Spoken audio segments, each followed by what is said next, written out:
Yes. No matter what they say.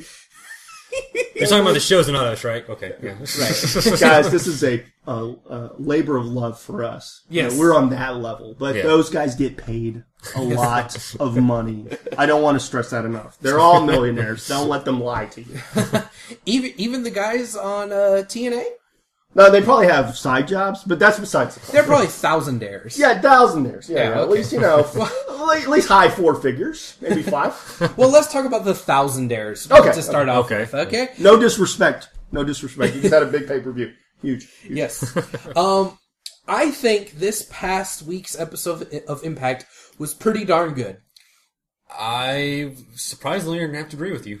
All right. And I normally don't do that, so. Y'all are, I've heard y'all's show. Y'all don't like each other at all. I was expecting you guys to, I'd have to be in the middle. That's what TNA does to us sometimes. It's, so weird.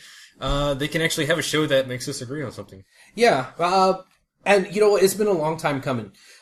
We said last week that show is starting to turn a corner. Now this week, I think this show's gotten a little bit more steam. I think it's a little bit better. I hope that they continue this trend, and I find it interesting that this is all happening during WrestleMania season. If this was not WrestleMania season, if this was the Road to Money in the Bank or something, like that, then, oh man, Impact would be awesome right now. But they have a little bit of competition, but I still think... Well, that's debatable. I still think this week, I think we gotta give the nod to TNA. I think TNA had a little bit better programming with their one show than WWE did with their, 5 shows that they have a week? 6 hours of...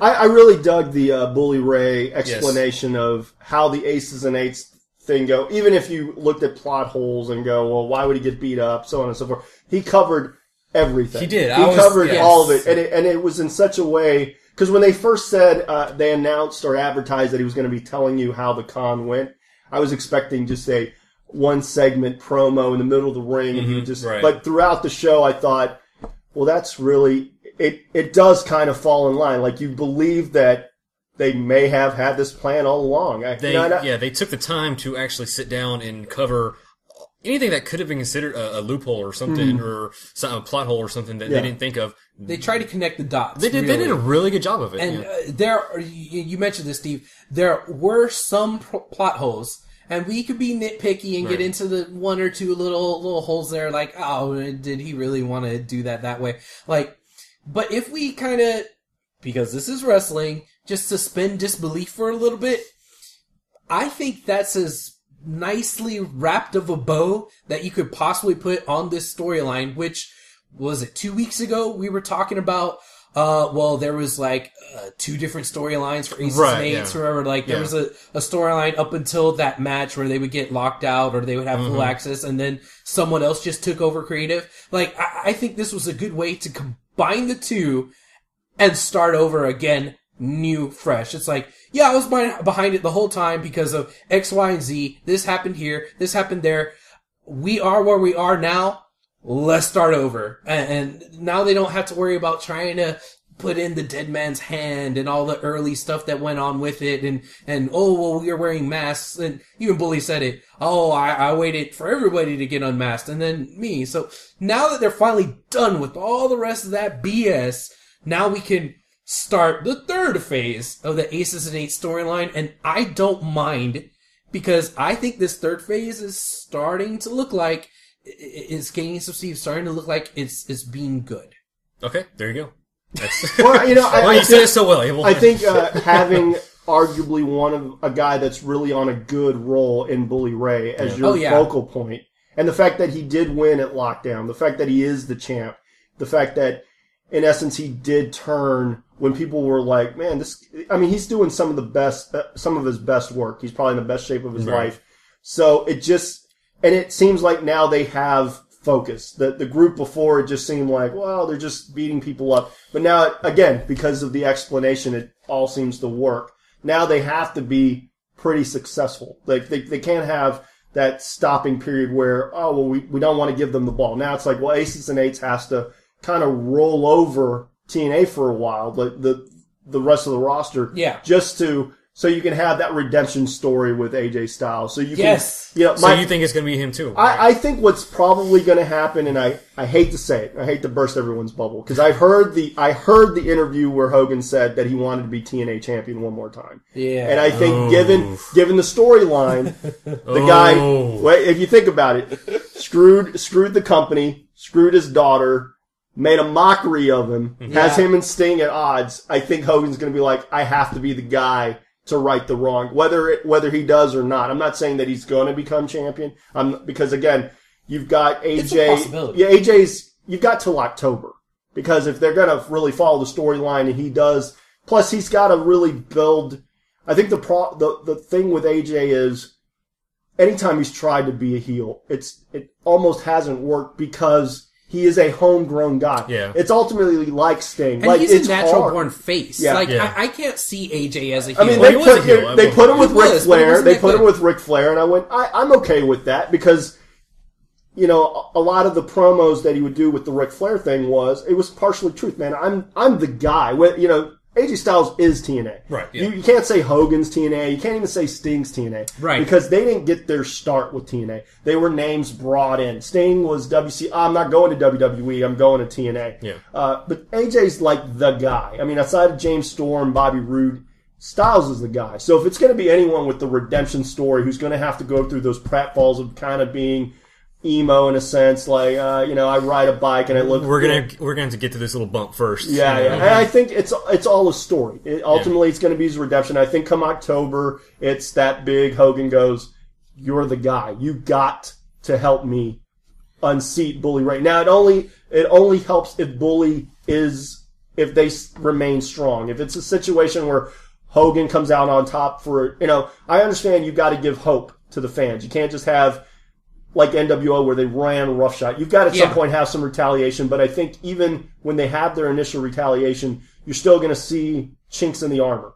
because no one's going to trust anybody. I think that's the story that they're going to have to, where Aces and Eights is this group that are led by a guy with a single vision, and they're all there for it. Whereas TNA, it's like, well, I'm more worried about you got Matt Morgan, like, I don't like you, Hogan, where they're going to have to go, Matt, you're one of the biggest guys on our roster. We need your help. And he's, well, what's in it for me? Well, but I think ultimately it is going to be Styles. I think, you don't take a guy like Styles off television for a number of months. You don't make him go through this metamorphosis if there's not going to be a plan. I mean, when you think back to Sting when he was doing the Crow phase, and when I remember that promo, and I hate to talk about WCW, but at the time, when he turned his back to the cameras and his hair was kind of grown out, like you're going, why is his hair grown out? Like, I like the bleached blonde, but then you realize, like, looking back, this was all the buildup. And you're just hoping, like, they don't have another Starrcade where Sting wasn't on his top of his game, even though it was a great, solid match. And then you brought, you had all these extracurriculars, which I hope,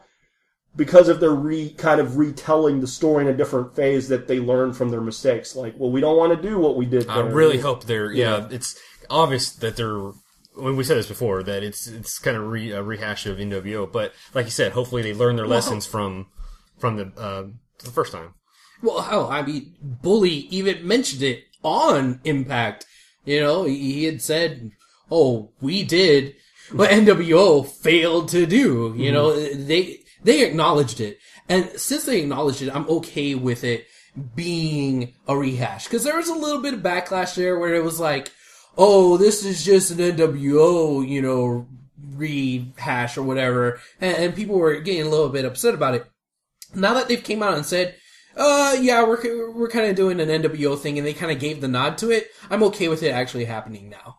Well, I think I think even the NWO was a rehash of something in Japan. I mean, again, that story, invasion angles and such always get somehow retold. And even if it's mirrored, like, I mean, you look at AJ Styles and you go, oh, well, he's kind of like the Sting character. It's like, but he's AJ Styles. It's different. That guy was there from day one. It's, if anyone's gonna be the hero in all this. But again, between now and October, you got Magnus. You got Morgan potential. I mean, you've got the possibility. You got Hardy. But again, I don't think Hardy's the fix. As popular as Hardy is, he's still, you've got to you've got to do what WWE doesn't do. You've got to push everybody else. You've got to go, look, we can't rely on Hardy because he's the answer for right now because he's so popular. He's one of the most over guys. But you could say that about Hogan. I mean, if you listen, you watch the last Impact,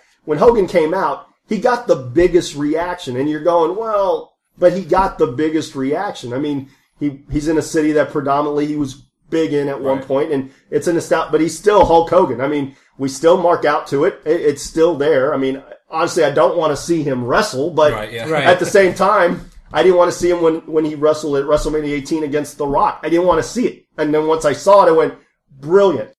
All right. Let's move on from that to, another thing that happened on Impact here. We got this thing about, well, this is something that you wrote down, a WTF moment with Hogan trying to figure out. The WTF's for why the fuck. Okay. The why instead of the what, Okay. So, would you still say that's a WTF moment of the week? I think so. It was just a weird setup for, TNA rallying the troops, if you will, for them to fight Aces and Eights. To determine who's going to fight Bully Ray for the title.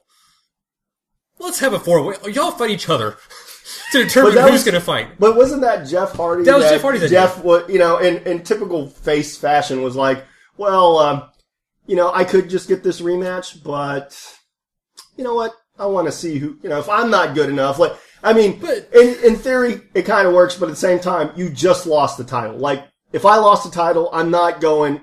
No, I want the shot. I don't really care about these other guys. Right. Because again, then you put in the dissension, like, look, man, I'm not worried about the team. I'm worried about myself. Because honestly, the world title can only go to one person. So, I was kind of scratching my, but apparently they needed a 4-way. Well, then he won anyways. I think the more, to pinpoint it a little bit more as to what was the WTF about it, was more so that Hogan didn't know who he wanted to. Yeah, I think that's really more of like, dude, you're the leader. You've been around the freaking wrestling industry for ages.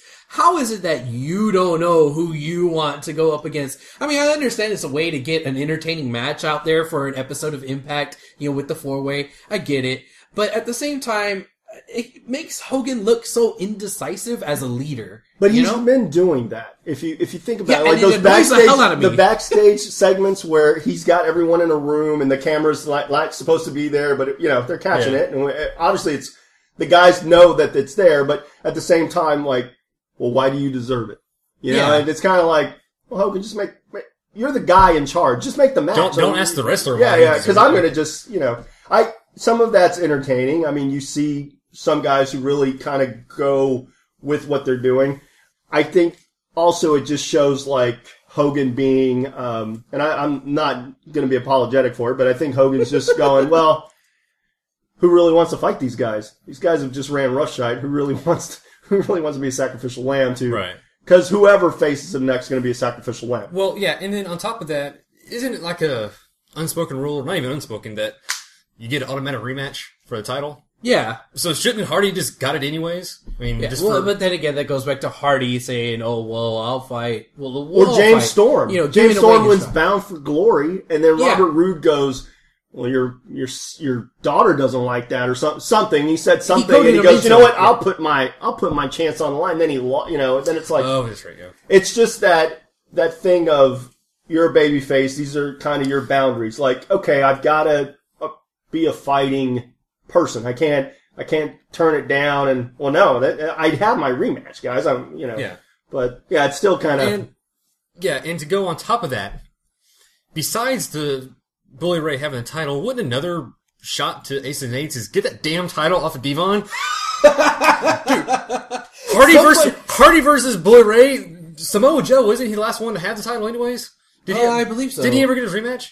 I think that belt's just a prop now. I think it's just an ornament. And that's a shame. That's the thing, like, the television title, I'm a big proponent. If you have a TV title, that thing's defended every week, and they had said that, and I was like, awesome. You're finally doing something with that belt. You could have competitive matches. You could have a time limit. You could have whoever. It could be the most competitive, and it could be something that is different. Yeah. They always talk about being the alternative. That could be something that's different. And what do? They give the guy the title And they don't do a damn thing with it. And another thing, to your point about Hogan and the WTF moment, you say that firing them would be too easy. Just fire them. Like, you're the boss. If it's that big of a deal. You know what? Fire all of them. Go, all right, Bully, you're the champ. You know what? I can fire your entire lot. Devon, give me the title back. You're done. I'm going to have a tournament for the title. Yeah. Over the next course of weeks. Again, they have these 4 pay-per-views a month, so it's about, they should do something. They should do, Hogan shouldn't look sewn out. Right. He should look like, I've never understood that. Like, and again, I understand it's being a wrestler, I understand it's a storyline, so on and so forth. I mean, we all watch Walking Dead. I'm like, well, I haven't shot the governor yet. You had that face-to-face meeting. You had a gun in your holster. You didn't want to oh, wait, the season finales for a few more weeks. Yeah. But at the same time, I go, well, now you're just proving that you have no true power. You don't want to fire these guys because, well, why don't you want to fire them? I mean, this guy had sex with your daughter. It probably, and then he bragged about it and to your face. And then he turned, I'm not so much worried that he turned on Hardy because it's for the title. Things are going to happen. Right. Yeah. But what I don't get is, I'm going to keep you guys gainfully employed. Oh, well, we'll fire D'Lo from his job just so he can become his executive job. But he still has a job. They still come out to music. I mean, it's just like, just fire them. See, we're talking about this last week. It's like in WCW, it was Eric Bischoff in charge of NWO, so it made sense that they didn't fire him, right? Yeah, it would make sense that he would have them employed. Who's stopping them from getting fired? Dixie. Dixie's behind it all. Well, they are selling merch now, so so maybe she's like, "Well, I want that revenue stream." I don't know. I need everything I can get. Bully Ray's a really good performer. I'd hate for him to go to WWE, so we need to, that type of thing. But I did scratch my head like, you don't want to fire them? Come on, man, give me the microphone. I'll fire them for you. I don't. All right, let's move on here to another aspect of Impact. We had the Mexicans versus the Dirty Heels. Mm-hmm. And that was a pretty good match. We had a little bit of interference there from Bad Influence. Outside of all the stuff with TNA versus the Aces and Eights, I really think that this stuff with the Dirty Heels and with Bad Influence, like, I just think this stuff is, like, they're so gold, man. great. They're gold, man. Yeah, like, if you could take away all the Aces and Eights stuff and all that falls to shit within the next week, who cares? I'm still going to be watching Impact to see what the hell Daniels and, Austin Aries are up to, because their shenanigans they got going on and their tomfoolery is just priceless. They can do no wrong right now. Right, they can do no wrong. What do you think of that match itself? Up until the very end with the interference, I thought it was a really good match. Yeah. Do you want to say that is a match of the week candidate? Yeah, sure. Okay. Yeah. Hey, we got our first match of the week candidate. Let's get to the new X Division rules. You mean the evolution of the X Division? Yes, the evolution of the X Division. You mean in the short term, I think this is good. In the sense that, hey, we're gonna have a bunch of awesome triple threat matches, and well, the weight limit thing, they already said that, but then they kind of reneged on it a little, and now they're saying it again, so I don't know how hard and fast that 230 pounds is actually going to be, but I was never a fan of that to start off with, because if you would say that, then all that stuff from TNA's early days about it's not about weight limits, right. It's about no limits, right. You never see Samoa Joe as the X Division champ, and that's like such a big part of TNA history and lore. So I'm not down with that. But let's just put that aside because, again, we don't know how hard and fast that's going to be. But this whole thing about every single match is going to be a triple threat match. And the guy who doesn't get pinned gets to stay in the next triple threat match. And the guy who does get pinned is out and they switch out someone else. Okay, I didn't know about that part. Yeah. They were talking about that during the match. So we had Ion, Kenny King, and Dutt. Returning Sanjay Dutt. Right. Which they didn't even mention at all. Like, he was there in the ring. Right. Sanjay Dutt was the one who got pinned. Yeah. So Sanjay Dutt's out. Okay. Somebody else is going to get cycled in. Okay. And the next match will be Kenny King versus Zema Ion versus the next guy who got cycled in. Okay, wow. Okay, I didn't know about that part. Yeah, so that's what it's going to be. I assume next week. I don't know when the next match will be. Matt, you would think so, yeah. Whenever they have an X Division match, it's going to be a triple threat, and it's going to be involving, two of the last competitors from the previous one, and they just take out the guy who lost, who got the pin or the submission or whatever. just in explaining all that, I'm tired. Yeah, I mean, it almost sounds like they need to put a graphic to reiterate what they're saying, because, I mean, the commentary, sometimes you tune it out, especially... Yeah, like I did, apparently. Yeah. I mean, I knew that if the guy who got pinned, he wouldn't be included, and that sucks for Sanjay Dutt, because it's like, well, welcome back. Bye. I didn't even say it, but, well, you're not going to be on the show for a while. And for a great competitor, but, I don't know, man. On some levels that could work, because again, it's different. They're trying to think differently, but at the same time, it's... In the short term, it's different. In short term, it works. But in the long run, you mean from here on out for the next, 5, 6, 7 years, we're always going to have a triple threat match? Or until they get tired of it. Yeah, they get tired of it. That's the... Exactly. Or until because again, when the inception of it was, the X Division was great because of the no limits, and you had such great, and I mean, one of the best triple threats ever. I think that actually main evented a pay-per-view, Samoa Joe, Christopher Daniels. I mean, again, they're looking at that, but okay, you got Kenny King, who's good. I think he's in a spot where Aries was last year, where it was like, I'm building my momentum, and that's good.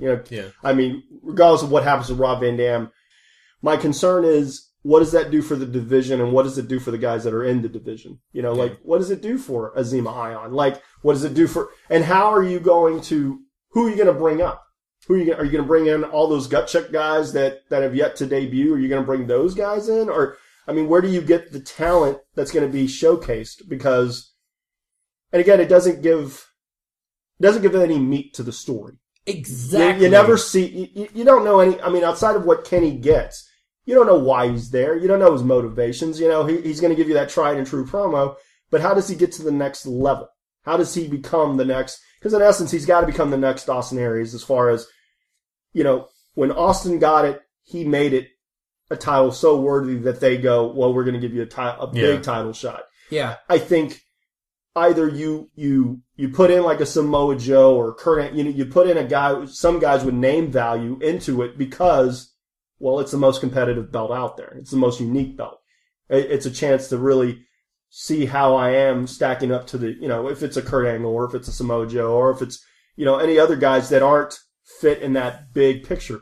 Again, you got, if they use Garrett Bischoff and Wes Briscoe, I mean, those guys that are going to fit that weight limit. But again, I don't think it doesn't do anything for the division outside of just go, oh, it's another gimmick for this title, which again, it might have some people talking, but I think there are more negatives than positives. Yeah. Here's a problem that I have with it in the long run, is that, let's say we have Zima Ion and Kenny King always being the two that are in there, and then like the third wheel just keeps getting cycled out. It's a revolving door. And then there's so much heat between Kenny King and Zima Ion, because Zima Ion could just say, I'm never getting pinned. Whatever. It's the other guy who sucks, who's always getting pinned. I'm never getting pinned. Eventually, you're gonna want to see Kenny King versus Zima Ion 1-on-1, just to see, whether or not in a 1-on-1 match, Zima Ion can beat Kenny King. Yeah, making it always, triple threat matches, whatever, that's, to me, it's ridiculous. And it's even more ridiculous now that I just found out about the rule where they just rotate one guy out, whoever loses. Yeah. You're not going to do anything for that division. It's just, like you said, it's just going to be just... it's going to have good matches, because normally X Division triple threat matches are good. It can, but I think it depends on the talent level. Exactly. You put in Christian York, who is built like, he's extremely well built, but at the same time, he's older. Mm-hmm. And it's like, you're still trying to do the stuff you were doing 10 years ago. You're one of the biggest dudes in that division. You should be a powerhouse and not trying to do all the cool stuff. I think part of the problem with the triple threat is you have guys who are still kind of inexperienced in the sense of telling a real story. Like, the main eventers, why they're the main eventers is because they can tell a good story.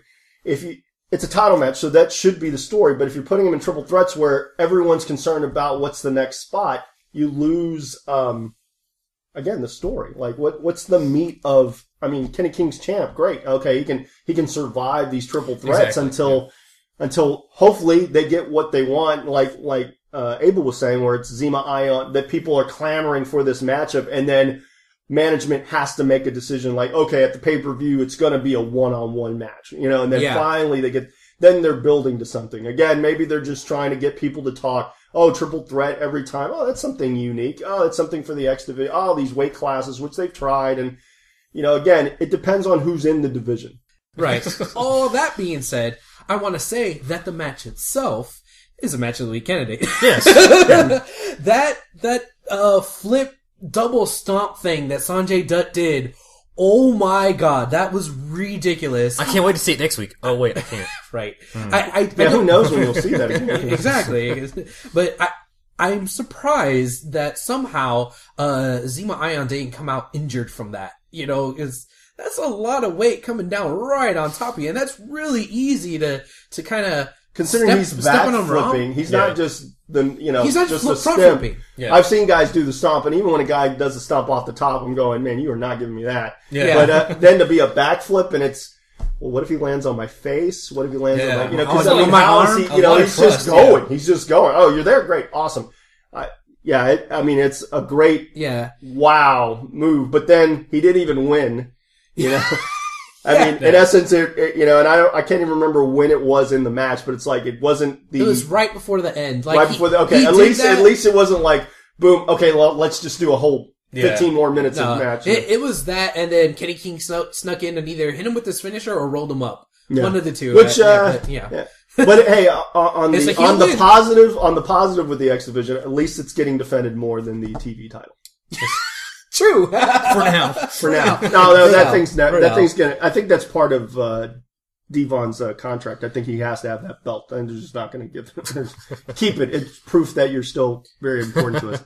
Okay, we already kind of talked and touched on a few of these other things that we had written down. AJ Styles segment, Hardy versus Joe versus Angle versus Magnus. We kind of already touched on those. So in the interest of time, let's go ahead and skip that. The only other thing that's on here is the Knockouts referee angle, but do you even want to talk about that? Yeah, they're doing an angle. Okay, I don't think there's anything else there from Impact that we need to get to unless you have anything else. No, other than the fact that Impact's obviously getting more interesting. Just because we're actually talking about it. Just a few months ago when we started the show, we were like, oh, Impact. We weren't even watching it before that we started. I've had a couple of our listeners, tell me, like, oh yeah, I really like your show. I listen to it all the time. But I fast forward through the TNA talk because honestly, I don't even really watch TNA. I hope that some of those people, are starting to kind of come back around to TNA because right now, it's starting to get a good jumping on point right now. Yeah.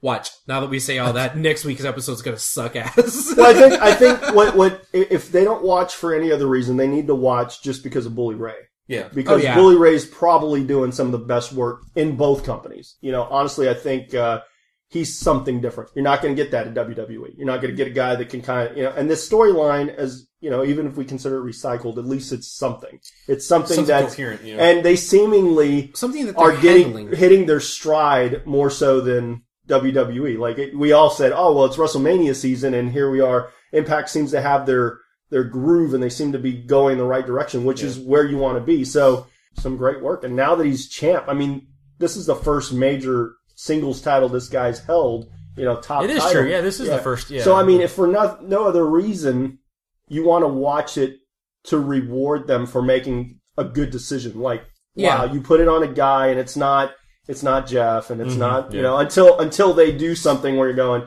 Hogan wins it, then you can go, all right. Now I don't want to see I'm done. All right. Let's talk about WWE product from the week. Do we have to? Yes, we have to. It's WrestleMania season. Yes, normally we have to. I would be excited. This year, yeah, I know. I know. Let's move on to SmackDown here for a bit. Let's see. We had Swagger versus Y2J. I thought that was a really great match. Of course, they had a match last week, so this was a rematch, and last week's match was really good. But this week's match was really good. But there was This one served a purpose, though. This one served a purpose. There's a twist there at the end, and I like the twist. And I think I'm in the minority on this, especially after looking on Twitter and, everybody's reactions about Fandango. I think I in the minority in the sense that I like Fandango. I like this silly ass gimmick. I like the stuff that he's doing. I just dig it. And I know I'm a weirdo because I like the silly shit. And I always get flack for it. You know, I love the Funkasaurus. You know, Tensai joining them. I think it's great. I loved Santino. And freaking Fandango, dude, I am like 100% behind this dude. And when he came in and, kicked Y2J as he was trying to do the lion salt, like he was not on the apron, he was on the ground, and he was able to jump up and kick Jericho in the head when Jericho's head was like above the top rope. I popped so hard for that. I was like, that's an awesome freaking move. I can't believe he pulled that off. I want to say just that match itself was a match of the weekend, and then of course the way that ended there, I thought that was great. And we said this last week. I don't know if it's wise to have a rookie debut at Mania, and much less two rookies with Big E and Fandango. But here, I don't know. I mean, we both know that Big E and Fandango can go. Johnny Curtis, whatever. We know that they could go because they've been in NXT. We don't really watch NXT all that much. But, I don't know. I mean, the little bit that I've seen of Fandango, I really like. And this was like the first glimpse of it there on this SmackDown episode. I don't know, man. I mean, what do you think? Well, yeah, you're right. You do, like the silly crap. I do. So, but, I don't know. I think I probably wouldn't have a problem with this if this wasn't building up to a WrestleMania match. Okay. And that is totally fair to say. I understand. And, you know, like I said before, I like the fact that, he's always premiering. Because he doesn't wrestle. and I don't know if he's actually gonna have a match, or as soon as he debuts or actually premieres, if he's gonna job out in like 30 seconds or whatever, you know, to where he doesn't actually fight. Yeah. But you know, they're obviously putting stock in him. They got the big old streamer entrance. The hardwood floor. Yeah, and the fireworks silhouette thing. Yeah. So that is a good touch. I like that silhouette thing. Yeah. Yeah. I mean, you don't see that very often. It's like so mid-90s. Yeah. You know? But, I mean, yeah, they're making it work, I think, as far as the gimmick itself. I honestly, I don't know the performer, what he can do in the ring, other than a leg drop off the top rope. But that leg drop is beautiful. He does that 10 times better than Matt Hardy ever did. Like, seriously. Well, first off, it's from the top rope and not the second. But he just gets, like, so much spring, and he just does it... I know this is going to sound a little weird, but he does it gracefully, you know? And it's like, oh, wrestling's always about hard hitting and, you know, how brutal can you make it look. But when he does it, he just does it beautifully, you know? I think he's in love with this guy. Well, no, I'll say this. Calm down, Abel. Save us here, Steve. Save him. I'll say this about Fandango. At least it's not the tried and true. We're going to do some video. It follows that formula, but I like the idea that he's always debuting. And at first, it's until you get my name right. And then, yes, maybe if this had started in early February as opposed to, you know, they had some legs, there was some time. But again, you know, I'm not so fearful of him debuting at WrestleMania because of who he's going to be in the ring with. He's going to be in the ring with Chris Jericho, man, a guy who's on a tear. I mean, that guy can't seem to have a bad match. I know, yeah. Triple threats, swagger, he can wrestle the same opponent 2 weeks back to back and still have a great match and a different match. And even though, you know, they have what they do, it's still, he's been refreshing to come in. And the fact that he is working with Jericho's a good thing. You had to give Jericho something. I mean, a lot of people said Ziggler, and you know, which was probably the easy thing. You give Ziggler a singles match, and you've got all that. But again, they're trying to build. You know, we always talk about them trying to build people. And I'm not saying the Fandango character is going to be a world heavyweight champion. Yeah, we don't, you know. But at the same time, we don't know, because we haven't seen the physicality. Unfortunately, you saw him as Johnny Curtis and you saw those vignettes, and that does take away. You know, I'd rather have seen him come out as Fandango and this be the very first time we see Johnny Curtis, because then we don't have that other thing to think about. I like the character because it's different. As opposed to debuting and just having some run in the middle of the match, he's going to be in the biggest pressure cooker. I mean, talk about sink or swim. We're giving you Chris Jericho at WrestleMania. If you can't make it work, then you don't deserve to be here. Oh, God, can you imagine if he comes at WrestleMania on trips? Like Ultimo Dragon, and he trips like 4 times, and they go, well, it was fun while it lasted. We had all this build-up. And that's the thing. Like, I think the way he comes into the ring's really graceful. I mean, some of the aspects that he does, where he hops over the top. Well, the one leg after the other. I mean, that my concern with the leg drop is that hand that he's using to kind of brace his fall with his hip. Yeah. That he'll break his wrist at some point. I mean, he's probably done this a million times, but it takes one. I'm expecting a solid match. I'm not expecting a long match. I'm expecting the entrance to be something. It's WrestleMania, so I'm expecting something pretty big. Here's what I like about Fandango. And it's the same. I'm not going to try to pronounce his name either. So. Okay, go ahead. It's the same. I can't. Okay. You know why? Because then I want him to go say my name right. Be like, well, send me to WrestleMania, and I'll go. Exactly. I won't say it until you beat me, but I'll say your name right if you pay me. Yeah, exactly. Right. It's the same thing with Damien Sandow. Sandow and Fandango, they're the two that are taking their gimmicks, and they're just, running with it, doing everything they can to make. They're doing the small little touches on these, like you said, like maybe the little hop over the rope, stuff like that he's doing. Same thing with Sandow, the way he does the small little things. Yeah, I think the good thing is too that WWE is really putting something behind it. I mean, with Fandango, you've got that entrance. Mm-hmm. You've got this girl that comes out with him. I mean, it's a new girl every time. Yeah, I think they're trying to use the same one. I think she's been the same one for a couple times, but it's been like a different girl. But they had all the video build up where it was kind of stopped. Remember they started it at one point and went, no, we're just not going to show him anymore because we're not even sure if he's going to debut. And then they were like, but again, I think you can do a lot worse with having Chris Jericho be your first official WWE match as this character. And I'm hoping, it goes well. Again, he could be one of those Chris Jericho types, just obnoxious heels. So I'm looking forward to it. And real quick, just on a quick note there, you said, since Jericho's been back, he's having all these great matches and everything. As a wrestler yourself, do you think that's something that we should be seeing more of other wrestlers that are been around for a while, maybe, who they wrestle for a few months, go away for a little bit, and then come back? Or I think it always, Jericho's in a good spot where he's got that name recognition, so anytime he comes in, it is kind of an event. He comes and goes because he's got so much going on. Yeah. I think the rest does help him because now he can come in for a few months and he can really just tear the house down. He doesn't necessarily always have to work the house shows. I mean, again, he's probably on a different contract than everyone else, and he's getting to showcase when he needs to showcase. But also, it's one of those things where the office can go, why can't you do what this guy does? Every time he's out there, he's having these great matches. Why can't you go out? Again, it's one of those things where he can push younger talent that, again, I think he treats it as he's in a different mindset. He's not in the grind of having to worry about his spot or title belts or anything else. He's above all the spots. Yeah, he's in a good place. When you get there, and you would hope that more guys get there because then it's like, well, I can say whatever I need to say, and if my segment bombs, I'm not concerned about if I'm going to get demoted because my spot's safe. I mean, whether his spot is a good spot or a bad spot.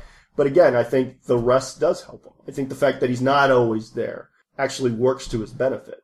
And again, if you looked at other older wrestlers like a Triple H or, Brock, or none of those guys are even working. This is a guy that's working a part-time schedule, but going, look, man, I'm here to put in work. I'm not here to waste my time. He's not doing promos. He's actually going. And even when he does promos, his promos are good. Like, I really felt bad for that Y2J, the highlight reel segment where they buried it and where Michael Cole probably had Vince in his ear going, just bury the thing. But at the same time, did it really kill Chris Jericho? No one's talking about it. Next week they're going, man, he had a great match against Swagger. He's having great matches against Dolph. I mean, so on and so forth. So, I'm really impressed.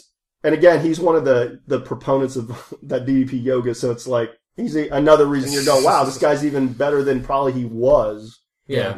And really he had such a good library of work to begin with that he's still being able to do that stuff. And you don't see any, like he hasn't missed a step, which is always a concern. All right. Let's move on to Raw here. We had one of the first things here we want to talk about is Punk's promo. Okay. Let's talk about it. Yeah, it was another good one.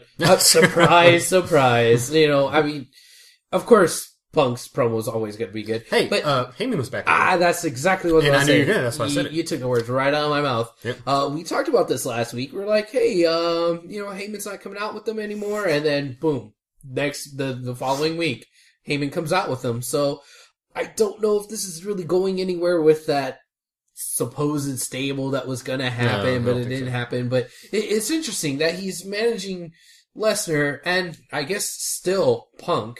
Do you think there's going to be anything behind that, or is that just still independent? Or no, I'm still. I don't see a connection happening anywhere between Lesnar and Punk. I'm going to stick with my little theory from last week with maybe the Shield seeing the streak as an injustice. That could be true. It could be. Of course, they have their hands full now with you know, Big Show, Sheamus, and Orton. Well, I mean, so I guess they're going to be busy at Mania, so then, you know. But whatever. I think that was an avenue that they could have taken. I don't know if that'll actually happen. And again, this going back to this whole dilemma about Punk Taker. I don't want really either guy to lose. Well, guess what? Punk's losing. Yeah, Punk's going to lose. And actually, right now, I'm, and I said this last week, it's okay for him to lose. Yeah. You know, more okay for him to lose than it is for Taker to lose, I think, in my opinion. I mean, there's still a lot of people running around out there saying, you know, it should be 20-1, but no, I'm thinking it should be 21-0, you know. It's going to be 21-0. Sorry, folks. I'm a big Punk fan, but no, he ain't going to win. No. Well, we got another Punk fan here. What do you think, Steve?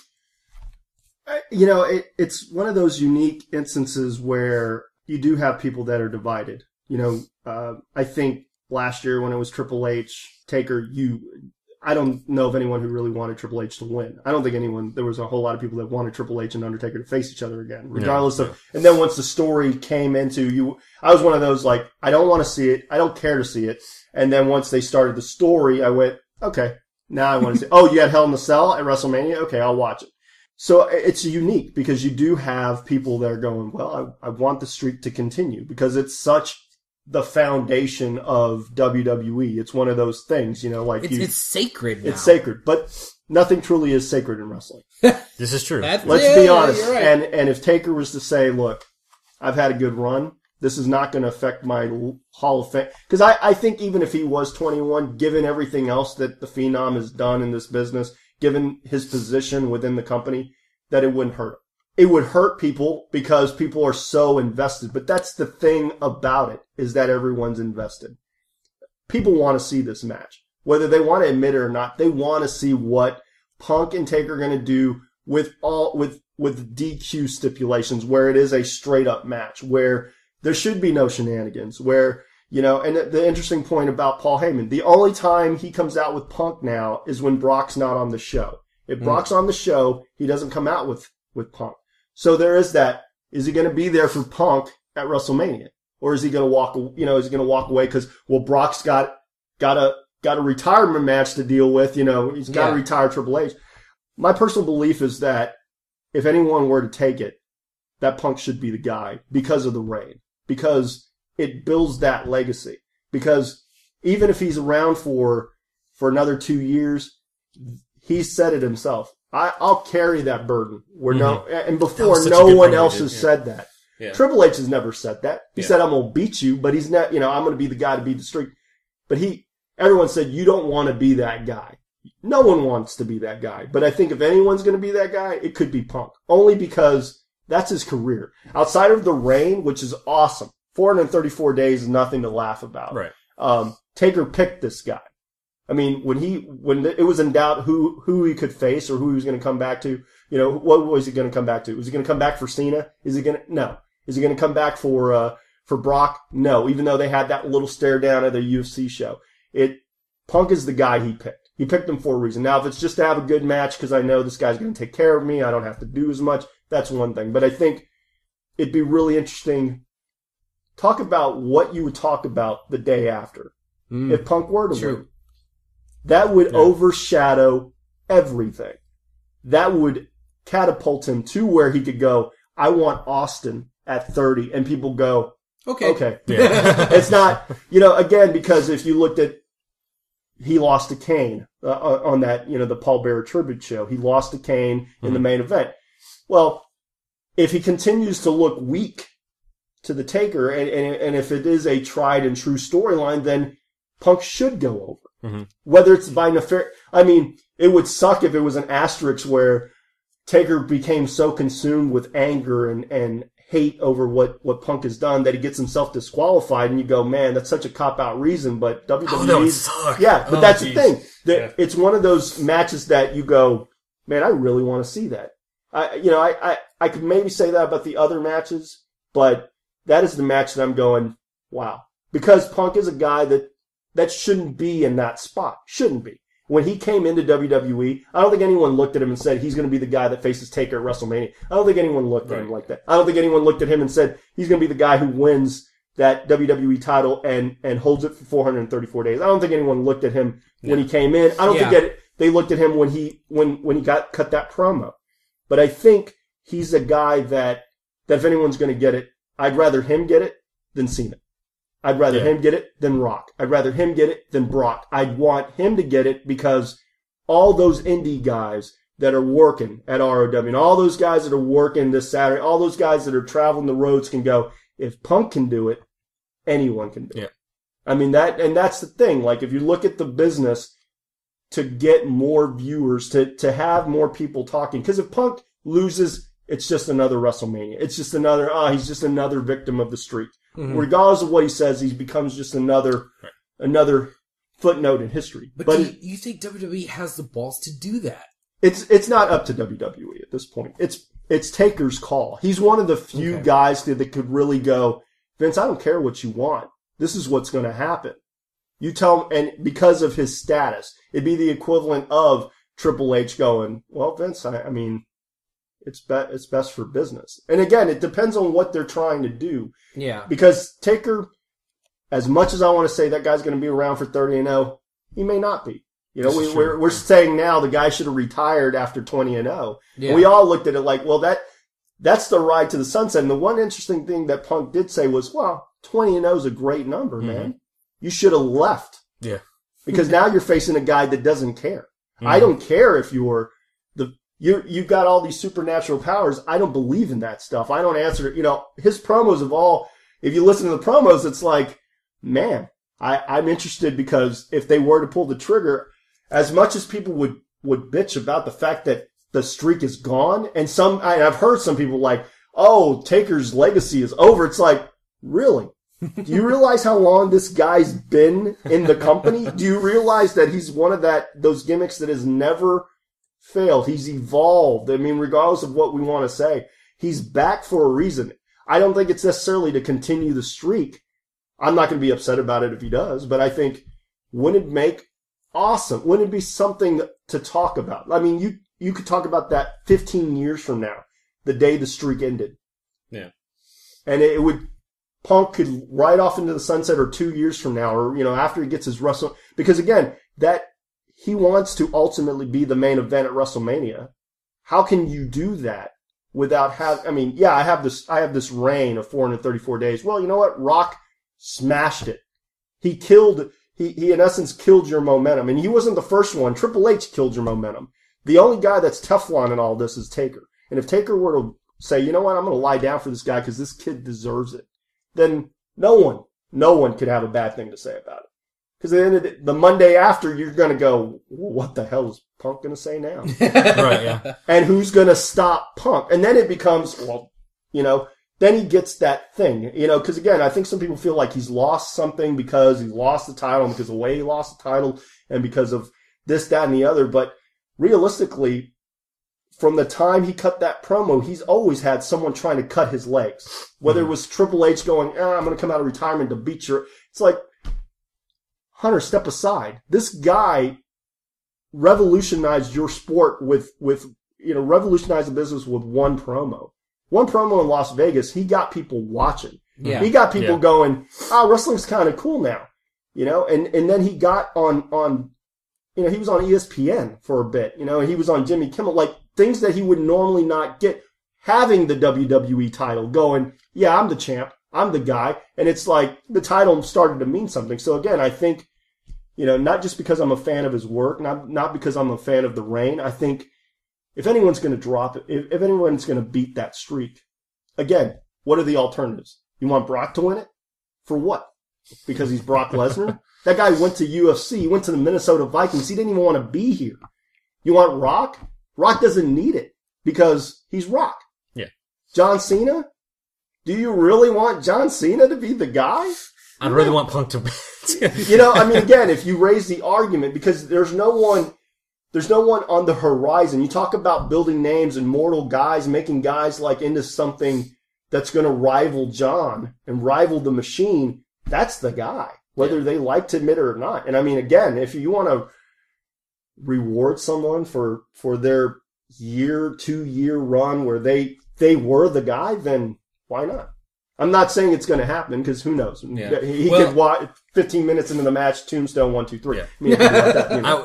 I will say, I hope it's not that. Everything you were just saying about the match itself and the possibility of him winning what will happen, that sold it for me. Just more than what WWE's done. So kudos to you. But again, it's in the promos. Like you look at the urn and like I didn't have a problem with it. I didn't have a problem with him because I think they had done the tribute. They had the post. It came in at the right time. You had the family.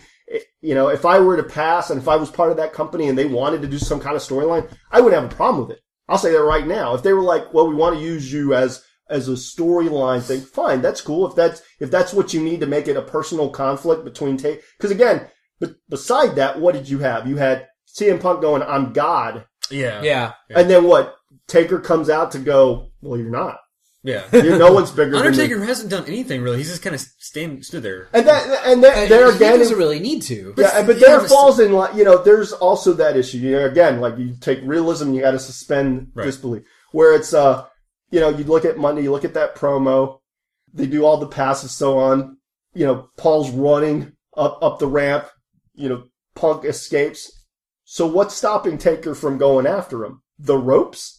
Yeah. It's like, why didn't you just turn off the lights one more time, come out and appear on the ramp like, buddy, you ain't leaving that easy. Now again, they've got another week to build up. Who knows what they're going to do for the go-home show. I was actually thinking that Kane was going to come out from the entrance. But Kane's thing is, I'm done. I have my own WrestleMania problem. I guess so. This isn't about Paul Bearer anymore. The urn, and they've even referred to it as the source of Undertaker's power. In reality, Punk's just going, look, man, it's just a prop. Yeah. What I'm concerned with is your streak. So they kind of try to right the ship. Again, perfect world, you're wishing, God, right after Elimination Chamber, Punk comes out and goes on this tirade and then the bong and you go, oh man, no, I don't. No, I don't want this guy. I don't, it's inevitable. You're going to face him. Yeah. But, I'm okay with it, man. I would like to see it only because it's something that I don't, even as we talk about it, I don't expect it. But man, that would be really good. What are the alternatives? It's like, I understand the idea of the streak. Even in my own fantasy that I'm at WrestleMania 25 and I am facing The Undertaker at Hell in a Cell and I'm going to beat you. I knew, even in my dreams, I'm losing to him because it's the streak. It's the streak. The streak is sacred. I'm one of those that don't let Shawn beat him. Yeah. And I love Shawn Michaels. Don't let him beat him. Yeah. Even if it's for his career, let him lose. He had a great career. There's nothing good that come out of it. Triple H, please God, don't let this guy win. I don't want you to win. You are part of the office. Stay in the office. Stay married to Stephanie. Have kids. I love your work. Don't get me wrong. One of the greatest matches I've ever seen of Triple H was him and Taka Michinoku on a Raw. And he made Taka look like $1 million.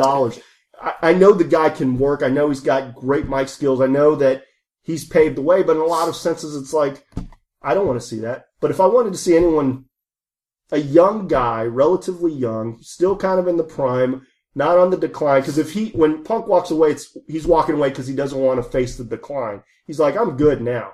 I'm not going to be one of those that stays too long. I'm going to leave when I need to leave. But it's like, man, what better way?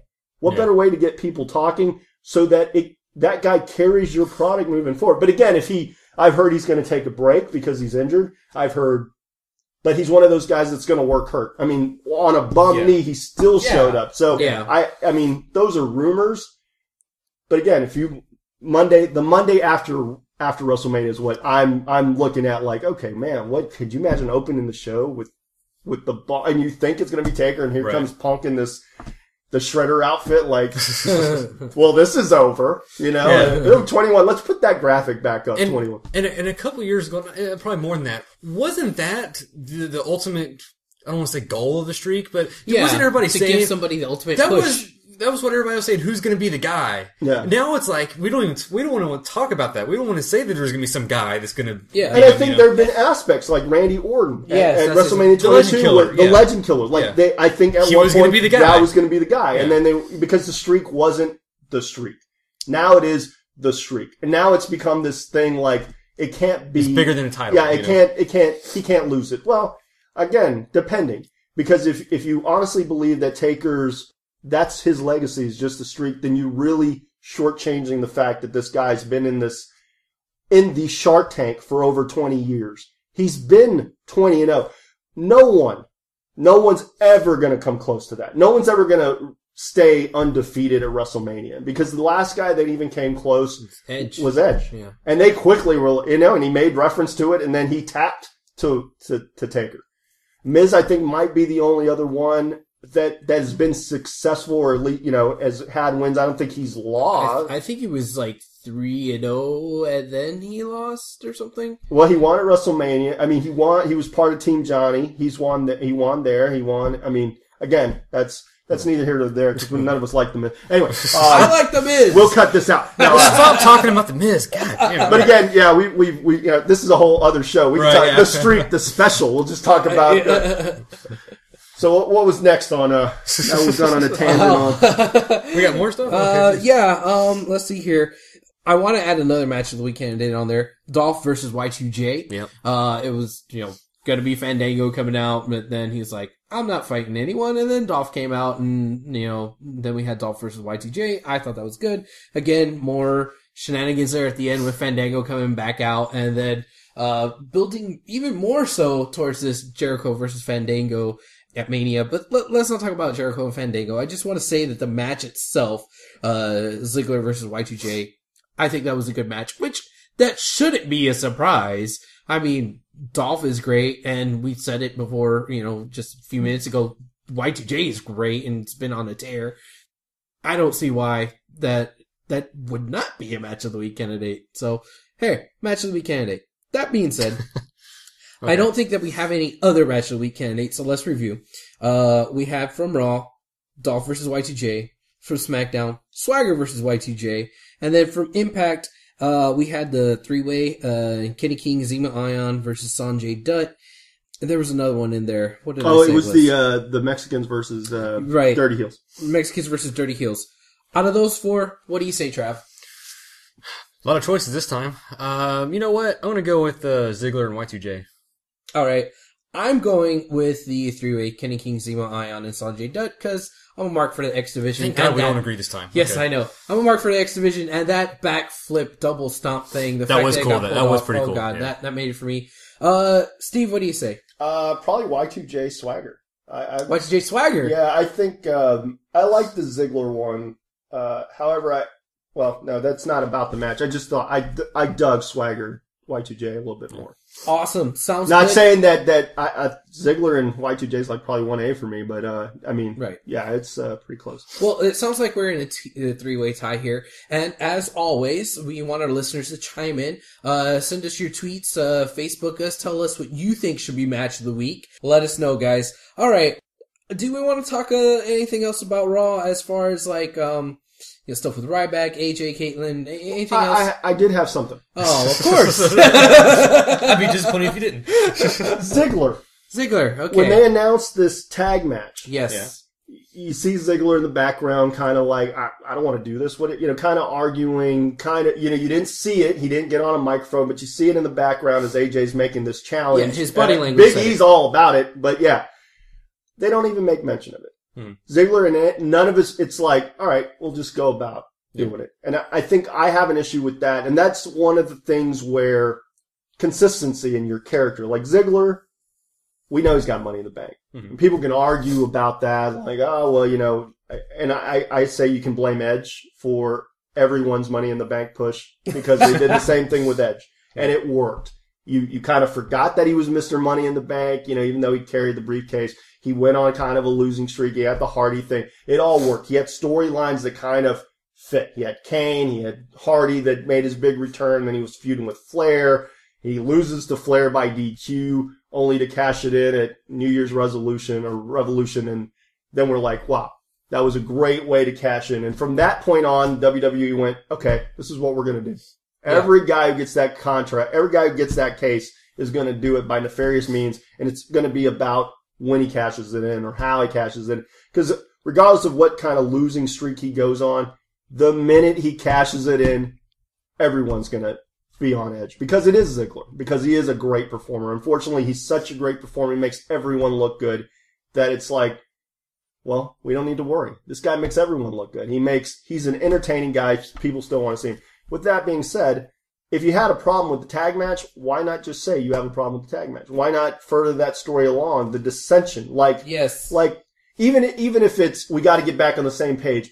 With all that hours of, whether it's SmackDown, main event, Saturday Morning Slam, or Raw, at some point, why isn't even active now? Yeah, or active. Why didn't Ziggler just say something like, hey, AJ, why'd you do that? And then where AJ could say something, where it could be that hint of dissension, because whether he turns face, whether they continue as a team, whether they win the tag team titles, whether, whatever happens, I caught it.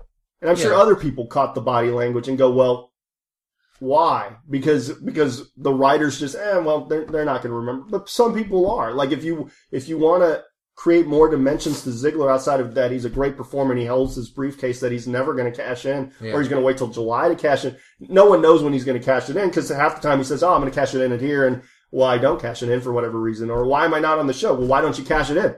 But at the same time, I've seen him where he's come close and people get he's been losing, he's been tapping out, but as soon as he goes, here you go, they go, could be the time. I just found it funny, he didn't say anything. They put more time in the teasing the dissension between Teddy and Booker than they could have spent on here. That's what I want to mention on SmackDown. That was one ththing. I'm sorry, I forgot to mention that. But yeah, that little backstage thing where they've hinted smaller times before between Booker and Teddy kind of going at it. But I think they kind of really got at it. It was bigger this time. Yeah, it was. I think it was a heel turn for somebody coming up, maybe. I don't know. Yeah, and who would that be a heel turn for? Teddy or Book? Well, Teddy got an attitude because he thought he was being wronged by Booker, but Booker kind of got an attitude too. Yeah, so that could go either way. That's kind of interesting. And that was one thing that I wanted to mention about Fandango. That was one thing that I didn't like, is because at first he kept saying, I'm not going to fight you. You don't know how to say my name. He kind of walked away. And the second week that happened, Booker went to Teddy, says, Teddy, what's he doing? Tell him to get his ass back in the ring and fight. And they never went anywhere with that. I guess we just need to assume that Teddy went and told his ass to get back in the ring and fight. But it was never televised. I don't know. Exactly. Yeah. You can't do that. You can't assume. Televise that shit. Yeah. Basically, that's what you're... Or put it on somewhere where, again, they have so many means of getting the story across. YouTube, that stuff does fall by the wayside or fall through the cracks. You do go, wait a minute. You couldn't... It takes 30 seconds to have that, to film that. And 15 seconds for a tout. Yeah, even if it's on tout, you have Teddy going, again, I don't know who would turn heel. I would say Teddy Long, only because Book is kind of that beloved Hall of Fame figure. Once you become that. Once you're Hall of Fame, you can't go heel. It's hard to be heel because, again, you've earned the respect, and plus, you don't want Booker's a heel GM. You like the idea. And Teddy can get jealous that Booker's Hall of Fame, because Teddy's been around almost longer than Booker T. Yeah, he managed Doom. Again, it could bring something to light. Teddy could feel like, man, I used to GM for this. Well, why can't I? Again, I think he'd have more reason to turn heel than Booker. But yeah, they've been kind of sowing the seeds for a while that there is that conflict, even though he brought him in. And it's really going to come to a head where I think Teddy's going to be like, dude, I used to do your job. And he's like, yeah, well, that's the point. You used to do my job. And I don't make tag matches. Wait, I got a brilliant idea. We'll do a tag. No, see, we ain't doing that. Yeah. But yeah, I think, the Fandango thing, I thought that too. All right. Because before Booker said that, I think I even told you, I said, why is it Booker's brought him into, or Teddy brought him into SmackDown. Why don't they make him wrestle? He's a contracted, wrestler. Why? Well, you can just walk out and not wrestling. And another why do the ropes stop Undertaker? Why do faces go? Yeah, sure. I'll put the coveted spot like John. Why doesn't Hulk fire? Yeah, John Cena going. Yeah, man. I'll put my Royal Rumble spot against The Rock on you, Punk. Even though it was a classic match, but it's still but why? And then you got to realize, okay, it's wrestling, and there's certain boundaries within the universe that you kind of go, okay, that's wrestling. It's unfortunate, because we could nitpick every loophole, but I just think when it is, body language of Ziggler, why don't you address it? Yeah. Even if it's something as simple as he does raise some kind of argument in AJ because she's a woman, and because she's a woman, she's got her abilities, and we're all creatures to women. Yeah. The power of the P is a lot of, as we all like to say. The power of the P. Yes. They have the power. They don't like to, they don't, and they will use it. And if they know it, then they're going to use it. But that's the thing. If she just, gave him the little eye, batting of the eyes and going, but it's gold, or something like that. You're not going to, you're not going to, it's not like you're going to cash in right now anyway. Same thing if they don't address AJ getting upset over the fact that he tapped out to Y2J in this, supposed match of the week. Literally a match of the week candidate. The fact that we don't see that on SmackDown or main event or something where she does go, the reason I'm with you is because you have the goods to be the guy, and you're not being the guy. So there are elements those elements. They could have combined those two and had that be a little oh, well, you didn't win your match. Well, you're booking me in matches that I don't want to be in. Well, you should win matches. And then Ziggler goes, why do I like you again? Oh, you helped me win a pay-per-view, but I was calling you trash the week before? I don't understand it. But, again, power of the P. Anyway. Power of the P. She gets a lot of TV time, and so that apparently, it's working for her. Well, apparently she got some TV time on Raw. She had a technically main event match with Caitlyn. And I think that match, again, this is another thing where it's they're giving away these matches that you think should have been put on the WrestleMania card, and they're putting it on free TV. Well, the way this ended, you could easily just do a match on WrestleMania. Right, which is the same thing that you could say about the whole Ryback and Mark Henry thing. But the fact that they, keep trying to make matches on free TV, it's well, that didn't work out, so we'll just put it on the biggest show of the year. I don't like that being an afterthought. It's well, we didn't pull it off on SmackDown, may as well throw it on Mania. I think the Mania card needs to have a little bit more reverence than that. I'm a firm believer that when you're on pay-per-view, it's a privilege. It's not a force. I believe every pay-per-view should be treated as a big deal because it is more money. It is this, that, and the other. Yeah. And I agree with you. In some respects, I don't understand how it's the biggest show of the year and we're still 2 or 3 weeks out. But they always seem to do this with the undercard. We're not concerned about the undercard. We're more concerned about the supposed money matches, which, is a flaw within itself. The pay-per-view system, it's a flaw within itself. To your point about Ryback and Henry. Or those great pay-per-view-like matches on free TV. Well, you gotta think. They still have to somehow bring the people in. And they do have certain Y2J, Dolph Ziggler. That's a pay-per-view caliber match. Yeah. That could have been a WrestleMania match. But they gave it to you on TV. The Henry Ryback thing I thought was interesting because people were going to tune in. It's SmackDown, which they're trying to get ratings for. So they're well, we're going to put this match just to see what people would do. Yeah. Because people want to see that. They want to see if this guy's going to shell shock him, because I don't know if that's even possible just because of the sheer mass. I don't know. Same thing with Big Show, which was another idea that they want to see him, which I'm thinking he's going to do it because I think that's what the build-up's for. They want to see this, and they're going to put them. I think they're having a weightlifting contest on SmackDown. Yes. Yeah, they are. So at least they're trying elements. The AJ Caitlyn thing, the only caveat is, well, at least Caitlyn's getting on television, and finally. It's not. And that's the thing, I don't get.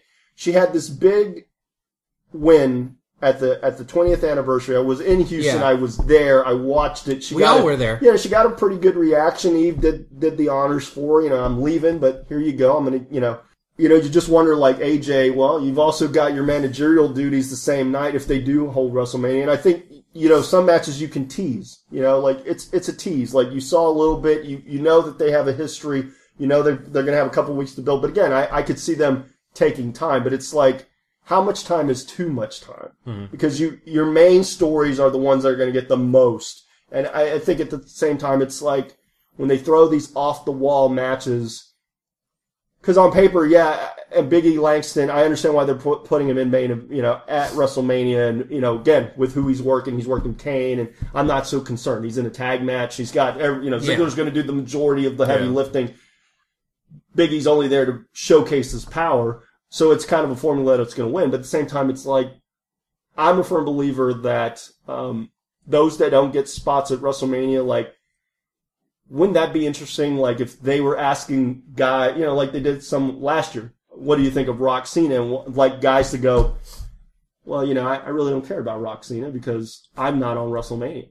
Like the guys that aren't on, I always thought ECW did a great job of like, even though it was kind of overbooked at times, where guys would be on the pay-per-view and those that didn't make the card of the pay-per-view would come out and be like, why am I not on this show? And just to have a number of guys come in and like try to jockey for position. I think if they did some of that, because you do know that there are guys out there who are like, man, why, this guy took a spot, Fandango's taking a spot. Why does he get to be on WrestleMania, but I don't? That'd be perfect for Ryder. Yeah, or, Ryder, unfortunately, no matter what he does, there are going to be some that go, well, you're a guy who released a pop song and you're on YouTube and you're kind of a hokey character. But, like Pride Tie players, like, we want to be on WrestleMania. Why aren't we on WrestleMania? What do we got to do to be on WrestleMania? And, again, it builds like, it just adds layers to guys. And that's what pushes guys. Because, again, if you could get their gripe, whether they're heel or face, if you could get their gripe, you could probably get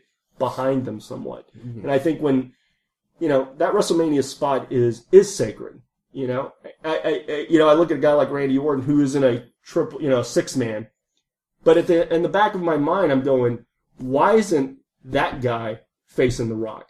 This is the, prototypical wrestler is Randy Orton. And yeah, you can count the strikes, whatever. But the reality is like, third generation superstar versus third generation superstar, like that's a no-brainer. That should be something that it shouldn't be just John Cena and Rock. I mean, and I know we're going to get into Rock and Cena at some point, and they're damn. Well, that's next. Okay, so let's talk about that. Well, let's get on into it. But before we just talk about the overview of that, let's get to the specific about this Raw, where they had the presidential debate. Finding ways to make these guys interact without having them be physical and not doing something that I would love Jim Ross. I would love Jim Ross in a locker room with John Cena and Rock on opposite sides and them legitimately talking like Austin Rock. Yeah. But again, that would be the comparison. We'd go, well, John Cena's no Stone Cold Steve Austin. I don't care what you say. I don't care how you package him. He's not Stone Cold. As much respect as I have for the guy, Stone Cold broke his neck for this company and was a guy who I saw through the ages. It's not like the first time I saw John Cena, the first time I saw Steve Austin was when he was Stone Cold. He was the ringmaster. John Cena didn't have a bad gimmick. He was kind of floundering and he became this rapper and, got over and whatnot. But, it is what it is. No, I say that, at least it's for something. It's for the title. They changed the title. Rock is playing the babyface to some degree, but I find it interesting that they're still towing the line that John is the babyface of this match. He's trying to redeem himself. Yeah. And everything that he says, and yet, even with Hall of Famers asking questions, even with a Hall of Famer moderating it, even with arguably one of the greatest superstars that ever stepped foot in a wrestling ring, a guy that doesn't have to be here. Mm-hmm. People can say, oh, well, he's doing it for movies. He's doing it to get more notoriety. The guy's as over as he's ever going to be. He doesn't need WWE to help him. they're going to come see his movies regardless, because all those fans that were in the Attitude Era, anytime a Rock movie comes out, regardless of how good or bad it is, whether it's the Tooth Fairy or the Rundown, everyone's going to go see G.I. Joe. Everyone's going to go see Fast 6. Everyone, some people are going to go see Snitch. Some people saw Faster. Some people are definitely going to love it when he becomes Hercules. Some people are hoping he becomes the next super. I mean, it's all this stuff. Yeah. So he doesn't need it. So I respect the fact that he's back. I'm sure he would like the downtime too. Yeah. I mean, again, the guy goes from filming to coming here, and I hear the argument. Like, well, he's not here all the time, but here's the reality. You had a champion that was here every day for 434 days, and yet people were like, I'm tired of the shtick, and I'm wanting Rock to beat him because I want something new. And so you got what you wanted. You wanted The Rock in the ring. For all the fans that cringe at it, it's like you still sing along to his catchphrases, and he's still one of the most entertaining guys that they have. Enjoy it while he's there. Because come WrestleMania 31, he won't be. And then we're going to be like, damn, I wish The Rock was here to kind of cut a promo and take me back down memory lane of when he had a piss-soaked mattress. And, I thought the elements of the promo worked, but I still think, like, if you're John Cena, as upset as you get, I don't see it. The redemption story, it has all the elements to make me want to care about John Cena.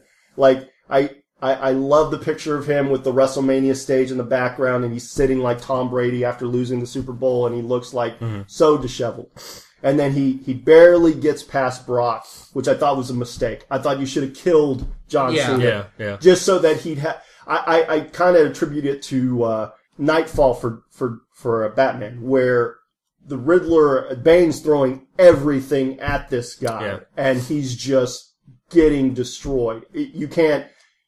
And I understood, well, for business, he's got to win one here and there. And, well, we don't know what we're going to do with Brock. But at the same time, redemption to me is he's got to go at the bottom of the barrel. The guy won Money in the Bank. The guy had his opportunity. He just lost to a better wrestler in CM Punk. Hell, he was Superstar of the Year. He was Superstar of the Year. Yeah. Like, you don't have an off year. And I think that's where people can go, well, he's kind of phony. Because... nothing's bad in your life. You got a divorce because you cheated on your wife. You didn't get a divorce because you lost to The Rock. Your wife didn't go, well, you lost to The Rock. I don't want to be married to you anymore. No. Yeah, she's not AJ. Don't have us, exactly. Don't have us believe that. And at the same time, it's like, as good of a mic guy as John is, I don't feel that he really needs this. He's saying everything that Austin said before WrestleMania 17. Mm-hmm. Yeah. I need to beat you. But I don't believe it. Interesting you just said that. Okay. Yeah. Because at the same time, I look at Rock like, bro, I'm going to beat you. I believe Rock's going to beat him. Because Rock's done it. Rock doesn't have to... and when he comes with that fire, like, oh, you don't know? You don't think I know about failure? I mean, I wish he had gone through that whole promo of going, I'm the guy who lost to Stone Cold Steve Austin twice. Yeah. I'm the guy who lost to Goldberg. I lost to Brock. I got booed out of the building, John. I came back as the babyface too. And the next big thing, like, to bring up all that, it's like, again, John says, oh, well, this is about redemption. Dude, you're handpicked to face The Rock. You were handpicked. He picked you. I wish to God when Rock would say stuff like that, like, you're the only guy in this locker room that could bring it, that everyone in the locker room doesn't come out and go, what? We're here every day, Rock. What are you doing? Like, why isn't there some backlash? Why isn't John going, well, you know what? At least when I was WWE champion, I was here all the time. That, I think, would get more... I mean, he used that last year, but I think that would get more over than, hey, man, I had a hard year, and I let you beat me. It's like, well, yeah, that's the story. You went for the people's elbow, and Rock... You're stupid to go for the people's elbow. I don't care if you got wrapped up. You're John Cena. You don't do that. That's almost like turning heel. And I don't think he's going to turn heel, but I think he'll do whatever it takes. And some people will justify it regardless. But I it's not, cause when he says that stuff, I think back to WrestleMania 17. I think back to Austin. I think back to, and I didn't come to that pay-per-view, but I watched it live and I was like, wow, he sold his soul. He shook hands with Vince McMahon. I mean, they did everything, and then people can say, well, it flopped. All the elements were in place. Unfortunately, you can't have Stone Cold turn in Texas. But at the same time, the story worked. I think if John turns heel, people are going to either be relieved, but I don't think it's going to get that desired effect. It might be the first face turn where everybody just explodes into cheers. Or first heel turn, rather. Yeah. Cheers. You know, where the heel. But again, I think it's that thing like, why don't they say, buddy, you're just not here. I understand you got movies to go, and I understand it's a business, and they feel like you getting a title shot because you asked for one. Like, what, Rock? You're the great one. Maybe that's what you need to do at ROW. Maybe we're just doing some foreshadowing. I don't know. I don't know, man. Like I said, I liked the promo and the fact, and then I had heard the rumor that Flair was supposed to be there and blood clot, and he wasn't. He just didn't. Yeah. Which prayers go out to him. I mean, same thing with X-Pac. The thing that happened to him. I mean, the segment had everything in place. I understand that they can't have them every week. Just Rock and Cena come out and talk to each other. Yeah, and at least they're not going to have a Rock concert or a wrap off like last year. Yeah. I mean, they're trying to rewrite the wrongs. Okay, it's about the title. This one's more grounded. Yeah, yeah, it's about the title. They're trying to, but again, when John says it's about redemption, and I know he's trying to get the fans to buy into that. At the end of the day, they go, "You're John Cena." Yeah, I do agree with that one. That as far as the redemption story, there's too many things that was. He didn't have that bad of he lost a couple times. He lost pay-per-view matches, That's about it. I mean, he didn't have. But not every pay-per-view match. Exactly. He beat Brock. That was to me like, if you're such that was his redemption right there. Well, but that's the thing. Like, if you're truly, because I'm sure they planned this out as soon as they negotiated with Rock. This is a story we're going to try to tell between 27, 28, 29. 30 is, who knows? Right. Who knows? Hopefully they don't go for a three-peat. Hopefully they do the rubber match earlier. Because I don't want to see Rock Cena 3. I don't mind seeing Rock Austin 3, but I didn't see Hogan Rock 2. So, I mean, I'm okay. And that was by far just a phenomenal match in a phenomenal area. Not to take anything away from Cena Rock, because I thought last year, pretty good. Considering all things considered, Rock being wrestling once in a while, or, twice in 1 year, at that point, and Cena being Cena, not the most graceful guy, but brings the intensity and whatnot. I thought the match was good. But at the same time, he beats Brock, and I get the business side. I understand, Brock, we don't know. Well, we want him to, we want to see if he'll do business or whatnot, but it's and that's another match we haven't even talked about. I'm getting out of retirement just to work a retirement match. But, was there something, because I think there was something that you had wanted to say about Rock Cena. Yeah, I mean, you kind of look like you wanted to hit on a point there. I was going to mention this earlier about during the promo. The one thing, I know a lot of people were kind of bitching about the whole promo in general. I think you didn't like the promo at all. Yeah, I don't know. It just went home to me. It wasn't great, but I didn't hate it either. The one thing I did find interesting was the one thing where Cena was kind of hesitant on answering a question. He was kind of vague, and Rock called him out on it. He's like, "No, what do you really think? What are you really thinking right now?" And he did show a lot of like frustration. Yes. Really built up, like he's been holding something in, and he let it all out. And I was like, that's what he's needed. And when you said about Rock and Austin, and Austin saying this is what I need, and then him turning heel at WrestleMania. I'm not sure if this is setting up something for Cena to turn heel, but I maybe something a little darker, edgier, maybe at WrestleMania. I just don't. I think hopefully what we see out of it is that you don't see Cena taking for granted that Rock is not the Rock. Yeah. I think at some point, Rock sets him up perfectly.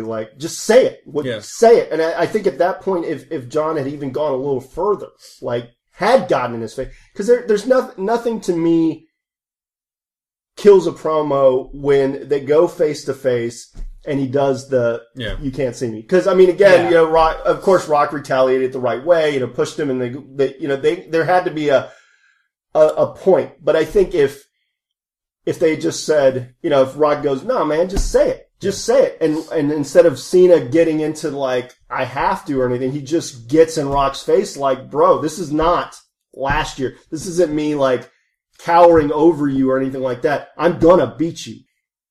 Rock's having to pull it out of you. Yeah. This should be, stop the brakes, man. Just take him away and actually say why you've got to beat this guy. What is it so important to you? Is it about the title? Is it about, if you say it's redemption, fine, but it's not like you had a bad year. And I wish Rock would go, you really call yourself your superstar of the year? I mean, what's changed for you? Yeah. You're still in the same spot you were in last year. Yeah. And more to the point, when he was getting all, shaken because he was so mad about it, he kind of started getting to the fans a little bit. He was like, half of them are over here, half of them over there. And I was like, okay, I think he's finally acknowledged that this is getting to him. People chanting Cena sucks and all this. I did like that. Yeah, I will say like that he is affected by it. Maybe it's starting to fester up now. Maybe it's starting to come to a point. And I think maybe at WrestleMania we might see something like that. Well, there's another week. I mean, they next week is the big take home show that should be a jam packed 3 hours of, because you should have, everyone's going to be there. It's not going to be a situation where Brock's not there and Rock. I mean, and I think they've, honestly, to their credit, I mean, we've just bashed them to some degree, but to their credit, they have done a good job of, because of the scheduling conflicts with some of these guys, where Brock's not there every week, they have done a good job of going, okay, the story's kind of told, what's going on. There's a retirement stipulation. Okay, well, we really got to bring home the tape, because Taker wasn't even supposed to, I didn't even think he was advertised to be there. So it was a good thing that he's not supposed to be there and he shows up, and I mean, that stuff. And then you got, honestly, all the elements, I didn't mind, like the panel, because they've done stuff like that before, and at least they're trying to think, well, we can't have these guys just like, what are we going to do? We're going to have them do a toast? And bringing Hall of Famers, that's, Hall of Famers. I mean, I mean, again, had Flair been there, I can only imagine what he would have asked. I mean, but, overall, man, I know it's tough. 3 hours, and probably as long as this podcast has been going on. Literally. Abel's sweating over here. Yeah. He's like, how much do I have to cut out? Your whole interview. No. Yeah, okay. Everything. Yeah. Yes. No, let's start over, guys. Let's go for take 2. Okay. No, I'm kidding. This is the rough draft. You're like, I didn't even push record, guys. Oh, man. What, did we? Yeah, we did. Right. Okay. We're professionals here. Nice. Okay, I think we're done for now. Of course, there's always bye, everybody. Whatever. Let's start wrapping up a few things here. Usually we talk about all the different shows that are coming up in the area and dates and whatnot. And usually it's me and Travis getting on the internet, scrambling to figure out what is when and where and whatnot. But this week we have a guy on here who is going to be at the show, so he probably already knows what all these shows are. So, hey, what's going on the next couple of weeks here, Steve? I appear in more shows than The Rock. So anyway, we've got this Saturday, March 30th, Coach's Sports Bar, the 20th annual Humble Rumble, where yours truly, I don't know who I'm facing. It doesn't really matter. I've been champ for close to 1 year. I plan on surpassing the 1 year mark. And are you going to pass the 434 mark? Well, it's funny that you mentioned that. I'll come to that in a second. Okay.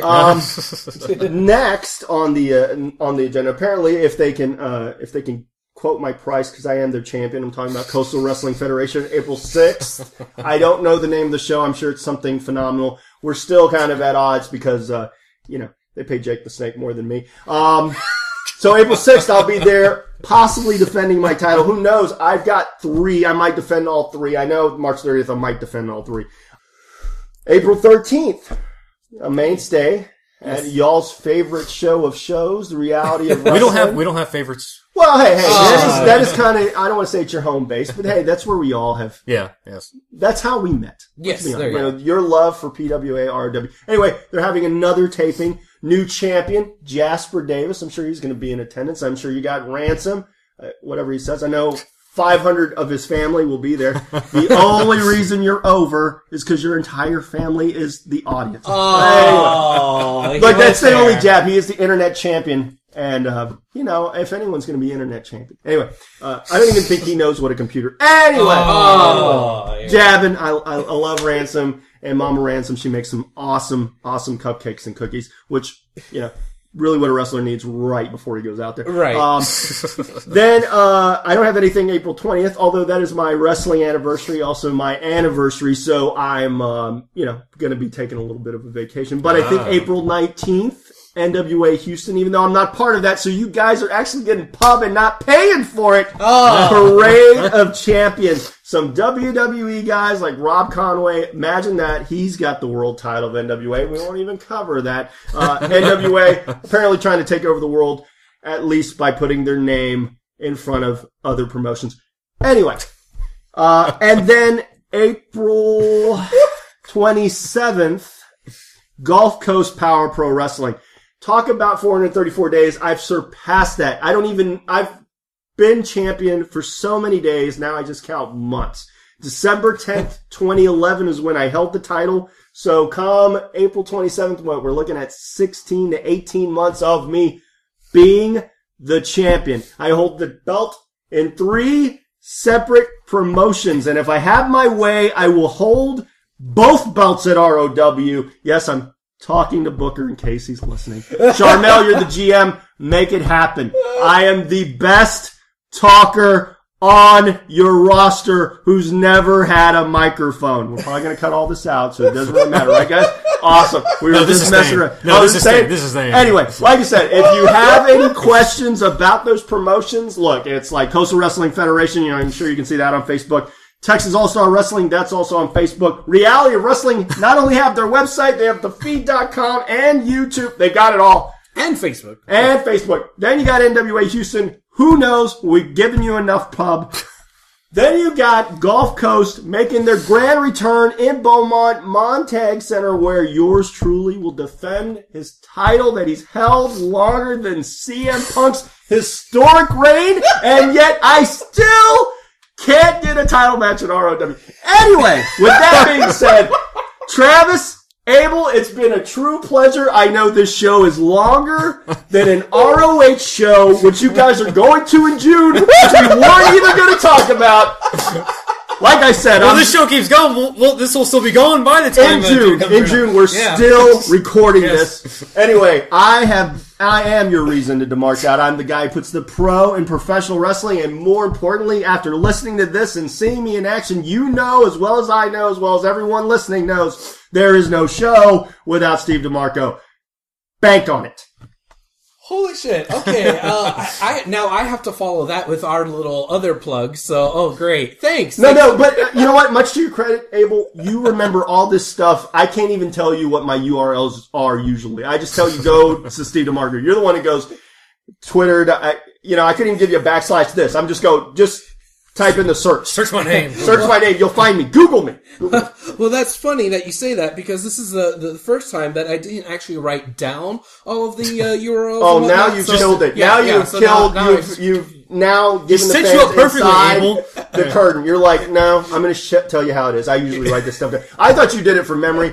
Thank you for blowing my mind. Now the fans are like, oh, I thought you knew that stuff. Oh, well, you just write it down. Oh, so you write it on your arm like The Rock that one time? Okay, awesome. So, pay no attention to the man behind the curtain. The Oz, it's so great. Anyway. Okay. Go ahead, Abel. Go ahead. Come on, now we're getting a segue. No pressure now. With bated breath, okay. Let's listen. Okay. Our friend Scott, who started on his Houston Dynamo soccer podcast, guess what? It's on iTunes now! Yay! So, you can now go on to iTunes and search for his show, which is called Stoppage Time. I'm sure that's some sort of insider lingo for soccer stuff. I don't know. I know, yeah, Stoppage Time, I think between halves and stuff. My girl loves the Houston Dynamo, so I'm sure she would love that podcast, because it's about soccer and whatnot. She's a big soccer fan. There you go. I have yet to be to a Dynamo show, but hey man, this guy you probably wouldn't even have to be there with his podcast. I'm sure he would. Yeah, he covers it all, so, he knows all the players, and if you're not a fan, you could just go, oh, well, I know something about soccer. Stoppage Time. There you go. I just learned something just from you saying that. There you go, because I had no idea what Stoppage Time was. I know, because every time you promote a show, you always say the same thing. Yeah. Now, one thing that I do need to be clear on is that I said that it was our friend Scott. I'm not sure if it's kosher to call him Scott because on his show he refers to himself as Hammer. So, because there's two guys, Hammer and Hero. So look for that. If you find something that's like, I don't see a guy named Scott on. Well, his name is Scott. Yeah, well, his name is Scott. And yet you're giving the fans even more backstage information. Now you're giving them their real names. Yeah. Is your name even Abel? Is your name even Travis? Or are those just names you came up with? Is that your gimmick? That's a really bad gimmick then, isn't it? No, you guys are a podcast. Man, awesome. Screw you guys. I'm going home. Oh, wait a minute. I am home. All right. Anyway, Hammer and Hero, Stoppage Time. Search for it on iTunes. It's on the iTunes store now. I think they're about 4 episodes deep. So, hey, listen to their other episodes that are on there. So, check them out. All right. Also, we have the Wrestling Chronicle podcast. I believe they finally actually named their show instead of it just being the Wrestling Chronicle podcast. It's now Pile Driver, I believe is what they call it now. Okay. So yeah, it's named. Hurrah! And they are also on iTunes now.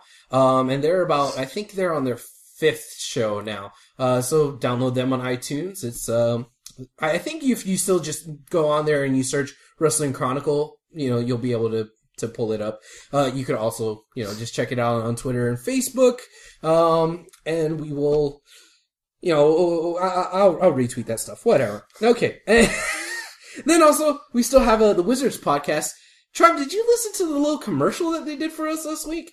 Yeah, that was interesting. I wasn't expecting a commercial, but we have a commercial for them. We have a commercial. That was pretty cool. I didn't know I recorded one. Yeah, who knows? But that was awesome. I wish I had one for you guys, but instead you'll just have to listen to my melodic voice talk about your show. It's really or great. get Steve DeMarco to promote the show. Yeah, there you go.